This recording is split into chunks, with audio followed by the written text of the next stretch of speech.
Get an idea of the deadly impact in northwestern Iran from a pair of powerful earthquakes. We've heard from Iranian media that at least 50 people were killed, 400 are injured, but the French news agency Agence France-Presse is now reporting the death toll has been raised to at least 80. The two quakes struck Saturday afternoon local time near the city of Tabriz. Neighboring towns felt the earth shake, and since then there have been several strong aftershocks.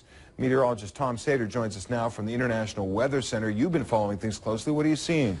Well, these two quakes actually occurred within 11 minutes of each other. One is 6.4, one is 6.3, and only 12 kilometers from each other. So thank goodness they didn't happen at the same time. The number could have been much higher. But again, if you talk about 6 to 6.9 quakes across the globe, we only have 130 of them annually. It has been a while. They are considered strong earthquakes with slight damage. However, that depends on materials used in building. It depends on the terrain. Here was the first quake. Everything really after the first quake is considered an aftershock, but they're so close together here. At 3:53 local time, a shallow quake, only 9.9 kilometers deep. The second quake actually was very similar to this, a 6.3 and a depth of only 9.8. Now keep in mind here as we take a look at where they're located. In fact, Ahar, this is a home of 94,000 people. Tabriz, however, just 40 kilometers from this one, is a home of 1.4 million.